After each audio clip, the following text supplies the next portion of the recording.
안녕하세요. 현실주의자입니다. 한 주 동안 세계 경제 지표가 어떻게 움직인지 한번 보겠습니다. 새로운 글로벌 악재가 등장했습니다. 자, 이제 6가지 아젠다를 제가 매번 말씀드리는데요. 제가 1번 아젠다를 계속 뛰어넘었어요. 이거를 간만에 들어가 보면 언제였을까요, 이게? 마지막으로 한 게 언제였을까요, 여러분? 그때 어떤 일이 있었는지 한번 보려고 합니다. 잘 보세요. 자, 2020년 12월 6일입니다. 이때 어떤 일이 있었을까요? 자, 모더나가 FDA 백신 승인을 예상하고 있었습니다. 됐죠? 중국의 한국 게임사에 판호 발급을 했다. 최근에도 뜨고 있죠. 미국 공화당 민주당 부양안 재개하고 있다. 지금 뭐 1트릴리언 달러 얘기하고 있죠. 마이크론사가 1시간 정전이 났다. 악재는 이때 거리두기 2.5단계예요. 예, 지금 4단계죠. JP모건의 아시아 증시 상승을 점쳤다. 화이자 공급망 이슈로 공급이 절반으로 줄었다. LA 등 외출 금지 명령을 발표했다. 그 외에 뭐 정치적인 일도 있었네요. 선물 옵션 동시 만기, 티슈진 상표 여부 결정, 이것도 예, 한일 경제 분쟁 지속, 이런 일들이 있었습니다. 그때 당시에는 정말 눈앞에 있는 악재였어요.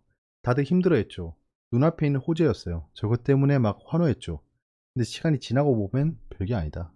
그러니까 좀 이걸 보면서 말씀드리려고 했던 건 뭐냐 하면, 너무 짧게 시장을 보는 거는 나중에 후회를 한다라는 겁니다. 저 때만 해도 거리두기 한다고 뭐 망한다고, 예, 이런 얘기 많았는데 지금 보면 좀 아무튼, 예, 이것도 시간이 남으면 계속 하겠습니다. 어떤 거부터 볼까요? 예. 뉴스부터 보시죠. 순서가 의미가 없어졌어요. 주차 영상도 오랜만에 하죠. 자, 외신입니다. 탈레반에 대한 얘기가 나오죠. 탈레반이 카불을 압도했다라는 겁니다. 지금 탈레반이 카불을 압도를 점령했죠. 아프가니스탄입니다. 오, 예, 이거 좀 그래요. 예, 지금 저 여기에 집중하고 있습니다. 이거 새로운 악재로 좀 보여집니다. 일단 이런 일이 있고요. 이게 국제 정세에 어떤 영향을 미칠지 좀 봐야겠어요. 차이니즈의 데이터가 다운되고 있다. 슬로우 다운이죠. 점점 느려지고 있다는 겁니다. 지금 중국의 지표가 발표됐는데 생각보다 좋지 않게 나왔어요. 자, 그 다음 스탁이 낮게 열리고 있다. 페드가 Q이면 quantitative, 자, 양적 완화입니다. easing. 그거를 속도를 조절할 거다라는 얘기가 나올 거란 겁니다. 그래서 지금 시장이 긴장하고 있는 거죠. 그 다음에 크립토, 가상자산에 대한 얘기인데요. 이 마켓의 거래량이 다시 2트릴리언 달러를 넘었다는 겁니다. 오일 프라이스가 떨어지고 있다. 이거는 중국의 지표가 안 좋게 나와서, 그 중국은 세계의 공장이고 원유를 빨아들이고 있지 않습니까? 근데 중국의 생산이 슬로우 다운하고 있다고 하니까 유가에 대한 선호가 떨어지고 있다는 겁니다. 내신입니다. 끔찍한 반도체 위기설, 삼성전자 100조 반격 시나리오라는 건데요. 지금 삼성전자 하이닉스에 고통받고 계시죠. 근데 뭐 이건 좀 장기적으로 지켜보시죠. 이것도 장기적인 안목인 겁니다. 지금 바로 떨어진다고 매수할 필요도 없고요. 떨어지는 게 끝나는 게 확인이 되면 그때 사면 됩니다. 내리막 삼성전자 주가 매수 지점 매도세 이어질 것, 일단은 저 매도세가 이어진다라고 좀 보고 있습니다. 현재는 그래요. 지금 살만한 이유가 없잖아요. 거기다 저 아프간 이슈도 발생했고요. 신규 상장 주식 수익률 상장 후 5일간이 가장 높아.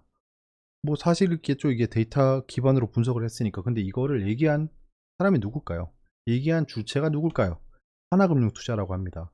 하나금융투자는 IPO를 공격적으로 하는 증권사 중에 하나입니다. 이런 말 하는 이유가 뭘까요? 예. 상장 후 5일간이 가장 높으니까 5일 때 팔라는 거죠. 예. 약간 그런 이유겠죠. 당연히 얘들이 이런 리포트를 내는 이유가 뭐겠습니까? 5일간 가장 높았다의 결론은, 그럼 6일째부터는 떨어진다는 겁니다. 그럼 사람들한테 얘기하고 싶은 건 너네 5일 되면 팔아 라는 겁니다. 얘들은 그러면 5일 뒤부터는 약간 사고 싶겠죠. 얘들 그런 좀 목적이 있겠죠. 얘기에 메타버스 탄 은행들 신한은행 가상점포 낸다. 뭐 신한은행을 또 메타버스 관련주로 엮으려고 하는 내용인 것 같습니다. 내용 자체는 메타버스랑 관계가 없어요. 메타버스를 쓰는 업체는 전혀 관계가 없습니다. 메타버스를 사용하는 업체는 전혀 메타버스 관련 주식이라 할 수가 없습니다. 메타버스 관련주라고 하면 메타버스라는 그 기능을 제공할 수 있는 플랫폼을 만들어서 플랫폼 업체가 되거나, 아니면 그 메타버스 기술을 뒷받침할 수 있는 핵심 기술, 요소 기술을 공급할 수 있는 업체가 메타버스 관련주입니다. 이렇게 해가지고 뭐 신한은행 메타버스 가자 이러면 안 된다는 거예요. 공모주 신화가 흔들리는데 카카오페이 공모가를 낮출까?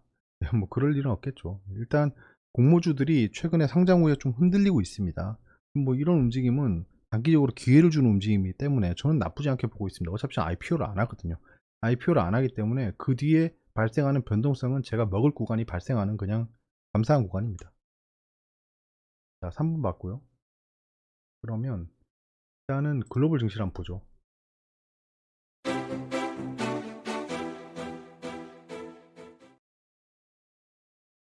자, 세계 지표는 어떻게 움직였을까요? 자, 다우존스. 다우존스가 지금 20주선을 타고 가고 있습니다. 이 주봉이에요. 20주선을 타고 가고 있는데 여기서 한 가지 움직임이 보이는 게 있죠. 예. 자, 고점을 이렇게 고점을 이으면 자, 고점을 좀 타고 가고 있었는데 지금 여기서 상승해 주지 못하면 결국엔 트랩 스윙이 페일러 스윙이 발생한다라는 겁니다. 자, 저점을 이렇게 이으면 이렇죠. 여기서 상승해주면 역페일러 스윙, 여기서 하락하면 페일러 스윙. 이거 완전 바카라 구간에 지금 접어든 거죠. 얘는 어차피 추세가 끝난 지가 오래됐으니까. 나스닥은 좀 힘겨워하죠. 다우존스는 그나마 낫습니다. 유로존은 어차피 그 지난 고점을 뚫고 지지 후에 상승 중입니다. 유로존은 현재 글로벌 악재가 발생하면 다들 떨어지겠지만 나쁘지 않은 상태라고 보여집니다. 뭐 우리는 여기서부터 유로존은 계속 올라가겠구나라고 생각했잖아요.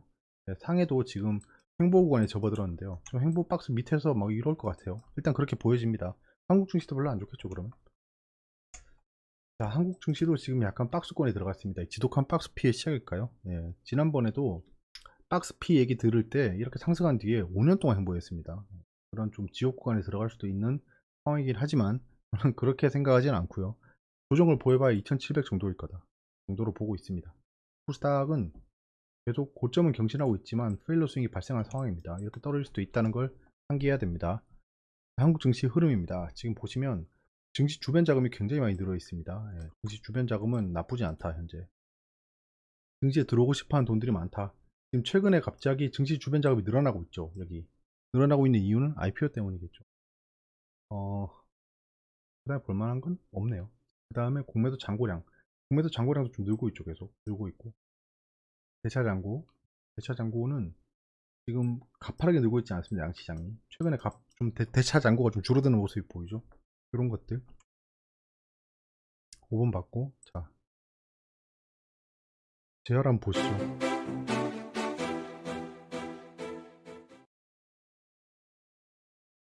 달러가 횡보하고 있습니다. 달러가 지금 몇 주째 횡보하고 있죠. 달러는 그러니까 안정권에 들어갔다는 겁니다. 안정권에. 달러 횡보인데 지금 달러는 횡보하는데 원달러가 약세를 보이고 있습니다. 원달러는 지금 다이버전스가 발생했죠. 달러는 안정세인데 원달러는 올라가고 있다. 한국 증시가 한국의 원화 가치가 별로 좋지 않다는 겁니다. 이거 한국만의 이슈로 보여져요. 이대로 올라가면 이렇게 올라갈 건데 이 원달러도 좀 지켜봐야 됩니다. 계속 위안은 아직은 괜찮습니다. 아직은 하락 이후에 횡보하고 있으니까 괜찮고요. BDI 지수는 다시 전고점을 돌파했습니다. 물동량이 계속해서 올라가고 있다는 거겠죠. 아직은 나쁘지 않다. 조선주는 이제 시작 구간이라고 좀 보고 있습니다. 한국조선의 양도 조정을 보일 때마다 전 매수하고 있죠. 원래 낮은 가격에 들어앉아 있었지만 지금 추가 매수를 하고 있다는 겁니다. 저는 단기적인 트레이딩 외에는 웬만하면 평단가를 올리는 매수를 합니다. 평단가 올리는 매수. WTI는 어쩔 수 없이 여기서 횡보구간에 들어갈 거다로 보여지고요. 금값도 지금 횡보입니다. 금값도 횡보할 거라 보여졌고 유가도 횡보할 거라 보여졌고 그대로 움직이고 있습니다. DXI가 떨어지고 있는데요. 지금 이게 삼성전자랑 하이닉스의 하락 이유라고 하는데 그건 결과론적인 거고요. 지금 선수요가 많이 발생해서 이 DXI 지수가 올라갔는데 이제는 좀 반도체 투자라는 게 한꺼번에 이루어지고 한동안 가고 이런 거거든요. 그래서 DXI 지수는 여기서 횡보할 거로 보여집니다. 비트코인은 말씀드린 대로 여기서 상승 지금 전고점까지 가는지를 보고 있어요. PMI 지수가 업데이트 됐는데요. 지금 독일 말고는 다 하락세입니다. 독일 말고는 다 하락세예요. 이걸 좀 지켜봐야 되고요. 자, 본원 통화량은 지금 현재 업데이트가 지속되고 있지 않습니다. 하지만 계속해서 올라가고 있다. 돈은 계속해서 발행되고 있다는 겁니다. 자, 연준의 대차 대조표가 지속적으로 상승하고 있습니다. 이거는 코로나 이후에 장난 아니게 올라가는데요. 이거 지속해서 연준에서 그 자산을 매입하고 있다는 겁니다. 자산 매입의 속도가 올라가고 있다. 올라가고 있다. 크레딧 스프레드 안정적이고 채권 수익률도 지금 다시 돌아오고 있죠. 경제 일정을 보실까요? 지표만 봐도 10분이 지나간다. 경제 일정 보시면 오늘은 일단 발표가 됐죠. 근데 중국 산업 생산이 예측치보다 낮게 나와서 중국이 슬로우다운 하고 있다는 겁니다. 뭐 국제적인 이슈도 있고 한데 한국은 광복절이라서 좀 비껴나갔습니다. 덕분에 여러분들이랑 저랑 쉬고 있죠. 광복절 대체휴일인데 광복절이라고 떠 있네요. 이런 아무튼 이번 주에 봐야 될 거는 연준 그 파월 의장이 발표를 합니다. 여기서 퀀티테이티브 이징에 대해서 얘기하겠죠. 양적 완화에 대해서 얘기할 겁니다. 물가 지수는 이제는 쭉쭉 올라갈 것 같진 않아요. 근데 상승 기조는 유지될 거다라는 게 보여지고요. 이 AIT라고 하죠. Average Inflation Target입니다. 평균 그 인플레이션 수치인데요. 그 2%라고 얘기했죠. 그때 페드가 2%대로 왔다 갔다 하고 있다는 겁니다. 평균치가 2%가 넘으면 이제 양적 완화를 중단하겠다라고 얘기하겠죠. 그건 페드가 미리 얘기했던 거니까. 자, 이제 이슈에 대해서 얘기하고 끝내시죠.